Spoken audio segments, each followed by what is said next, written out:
క్రీస్తునందున్న ప్రియులకు ప్రేమతో వందనాలు తెలియజేయుచున్నాను. మే నెల 26వ తేదీ 2024.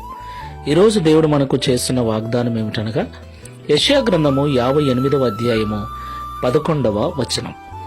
యెహోవా నిన్ను నిత్యము నడిపించును. ఆమేన్. నా ప్రియమైన సహోదరి సహోదరులారా, ప్రస్తుతం మనం జీవిస్తున్నటువంటి దినాలు భయంకరమైన చెడ్డ దినాలు. అంత్య దినములలో అపాయకరమైన కాలములు వచ్చునని పౌలు గారి ద్వారా దేవుడు ముందుగానే హెచ్చరించినట్లుగా అలాంటి భయంకరమైన చెడ్డ దినాలలో మనం జీవిస్తూ ఉన్నాం. మనుషులను నమ్మటానికి లేదు, కాలాన్ని పరిస్థితులను నమ్మటానికి లేదు. ఎటు చూసినా పాపము, ఎటు చూసినా శాపము, భయంకరమైన తెగుళ్ళు, రోగాలు. ఇంటి నుండి బయటికి వెళ్ళిన వ్యక్తి క్షేమంగా ఇండ్లు చేరుతాడన్న నమ్మకం లేనటువంటి దినాలలో మనం జీవిస్తున్నాం. ఇలాంటి భయంకరమైన దినాలలో దేవుని యొక్క నడిపింపు, దేవుని యొక్క కాపుదల మనకు అవసరం. నా ప్రియమైన సహోదరి సహోదరులారా, ఆయన ఇమ్మానుయేలు దేవుడై ఉన్నాడు. దేవుని నడిపింపు మనకుంటే, ఆయన మనకు తోడుగా ఉంటే, ఆయన మనకు ముందుగా వెళతాడు. ఇనుప గడియలు విరిచివేసి ఇత్తడి తలుపులు తెరిచి వేస్తాడు, మార్గములను సరళము చేస్తాడు. దేవునికి మహిమ కలుగునుగాక. మరి దేవుడు మనకు నిత్యము తోడుగా ఉండాలి అంటే మనము దేవునికి ఇష్టమైన వారముగా ఉండాలి.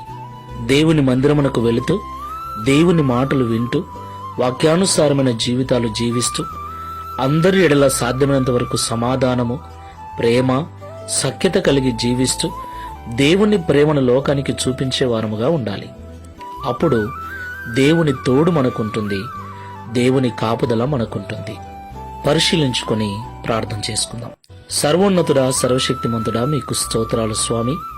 ఈ ఉదయకాల సమయంలో మాతో మీరు మాట్లాడిన ప్రతి మాటను బట్టి వందనాలు. ఇవి భయంకరమైన చెడ్డ దినాలు, అపాయకరమైన కాలములు. నిజమే, మా కళ్ళ ముందు తిరుగుతూ ఎంతో మంది లోకాన్ని విడిచి వెళ్ళిపోతున్నారు. మేము కూడా ఒకరోజు వెళ్ళవలసిన వారమే. అయితే మేము వెళ్లే లోపుగా, మా ఆయుర్ధానము తీరే లోపుగా నీతో కలిసి సంతోషంగా జీవించున్నట్లు నీ కాపుదల మాకు అవసరం. ఈ భయంకరమైన చెడ్డ దినాలలో నీ నడిపింపు మాకు అవసరం. ప్రియ తండ్రి, మీరు మాకు నిత్యము తోడుగా ఉండి నడిపించున్నట్లుగా మేము నిన్ను సంతోషపెట్టే బిడ్డలముగా, మీరు ఇష్టపడే పిల్లలముగా ఉండుటకు సహాయం చేయండి.